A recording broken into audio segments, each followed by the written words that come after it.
Dell, of course, Bill Gates, Paul Allen, and the Walton family, all first-generation multi-billionaires. And the wonderful thing is this: if you do what other successful people do, you eventually get the same result that they do.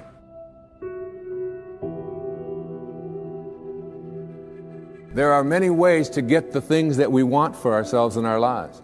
But basically, it all begins with how we choose to think.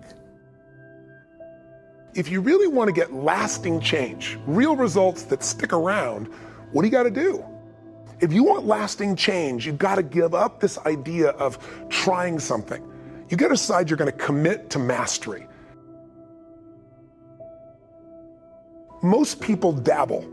They talk about, well, I'd like to change my body, I'd like to make my relationship better, I'd like to have more passion there, but they don't know what to do, and even if they did, they don't have enough detail to be able to follow through. If we want to achieve another result that we've never achieved before, then we have to become somebody different. We have to upgrade our skills, we have to upgrade our behaviors, we have to master our emotions better. Self-made millionaires have been studied exhaustively, they've been analyzed, they've been interviewed by the hundreds of thousands and millions, and what we know is exactly who they are and what they do and how they think. And the wonderful thing is this: if you do what other successful people do, you eventually get the same result that they do. Walt Disney said, if you can dream it, you can do it, which means that you're never given a dream that comes out of your own desire place that isn't something you have the capacity to fulfill. You may have to learn some new skills, you may have to partner up with some people, you may need to learn how to access some new resources along the way, but all of that is possible if you'll simply dream the big dream. Have a mind that is open to everything and attached to nothing. One of the central principles of my life is that no one knows enough to be a pessimist about anything. And that each and every one of us, when we close our mind to what is possible for us or what is possible for humanity, closes off the genius that resides and lives in each and every one of us. Decide what you want. You can't get from here to there unless you know where here is and there is. So if you're going to decide what you want, go for what you want, not what you think is possible. Most people hone down their dream because they can't see how they can do it. And I'm saying to you, dream as big as you want. In fact, big dreams are exciting. Big dreams attract big people. I had a teacher named Jim Rohn. He was a personal development speaker. And I remember I was really frustrated, and I'd been working my guts out 12, 14-hour days. Nothing was working. And I was pissed off and I was frustrated. And he said, Tony, he said, you're so focused on expecting things to happen so fast. And he said, you know, if you really focus instead on building your skills, your gifts will make room for you. Today, people have no patience. We all want it right now. And people don't only not commit to mastery, they think they have all the answers. They try a few things. If it doesn't work, they run to something else. If you want a great jump in the quality of your life, an extraordinary jump in the quality of your life, you got to set yourself up to win.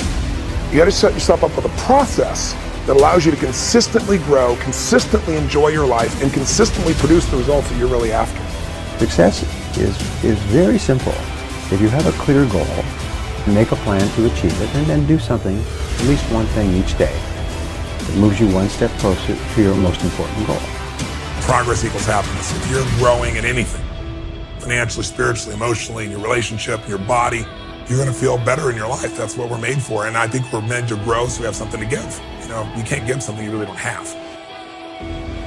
Form good habits and make them your masters. Most people are interested, they're not committed. And the difference is when you're interested, you do what's convenient and what's easy. When you're committed, you do whatever it takes. When you're interested, you do what's easy and what's convenient for you. But when you're committed, I'm going to get that result, you put everything into it until you get the result. You got to get going. You got to take action. The disciplines is the miracle process. And here's how to get the miracle of your future going as far as disciplines are concerned. Number one, do what you can. Learning is the beginning of wealth. Learning is the beginning of life change. Don't be lazy in learning. Don't be lazy in picking up the ideas. Don't be lazy in learning from your own experience. How many times have you had a great idea, didn't do anything about it, and then a year later someone did something about it, made a lot of money, got the promotion, etc. So when you have the idea, the inspiration to act, it's time. Act. You don't have to know it perfectly. I am strength, I am wise, and I am passion! If you decide you're going to do something, do it. You know, they've done dozens and dozens of studies over the years. They find that there's one major difference between successful people and unsuccessful people. Successful people launch. They start. They get on with it. They just do it. Unsuccessful people get the same ideas and the same information, but they've always got an excuse for not starting. If you have a big enough reason why you want to achieve something, you'll do whatever it takes. But if your reason isn't big enough, your excuses will be.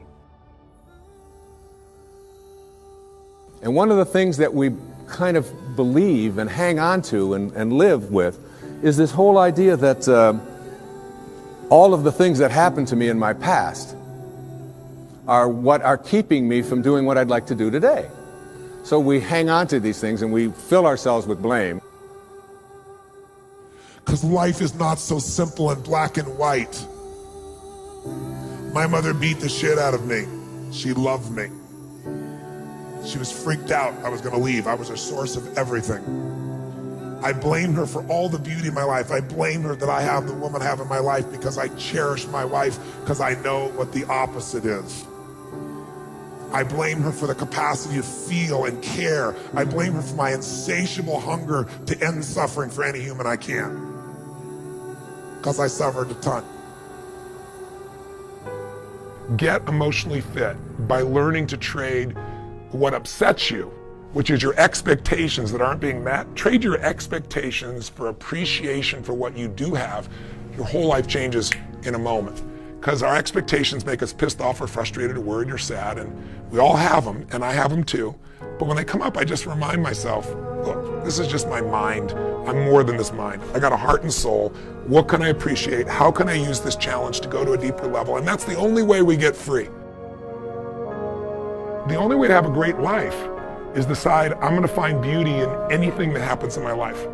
I'm sure if you look back on your life, most of us have had experiences where something horrible happened, something you never want to go through again in your lifetime. But at the same time, you know that 5, 10 years later, you look back and go, I would never want to go through it. I would never want anybody I care about to go through that. But I'm glad I did, because it made me so strong to deal with that. When you change the way you look at things, the things you look at change. What makes us suffer is our thoughts, right? We're the only creatures on earth that can have thoughts and then make ourselves feel like shit, or have thoughts and make ourselves feel good. And most people don't master their minds. And so their minds go crazy, and we believe our thoughts. We believe that if this doesn't happen, our lives are gonna be so stressed or over, and most of it is just bullshit. The mind is looking for what's wrong. Your heart can change all that. If you decide today, and if this is all I got across in this piece and I actually reached you, is for you to decide that I'm 100% responsible for the experience of my life. And that anything can happen. I am bigger than the moment. I am more than anything can happen to me. And I can find a way to find something beautiful, something helpful, something, enjoyable. Change your thoughts and you change your world. Change your expectations and you change around what you begin to manifest and see showing up in your life. I'm not asking you to stop blaming. I'm saying blame elegantly, blame intelligently, blame effectively. Blame at the level of your soul, not the level of your head. No more blame. I'm just not going to assign responsibility to other people for where I am, because now I have an opportunity to get rid of it. If I think someone else caused it, then I've got to wait for somebody else to change in order for me to get rid of it, and you might wait forever for that. But if I take responsibility for it, I can do something.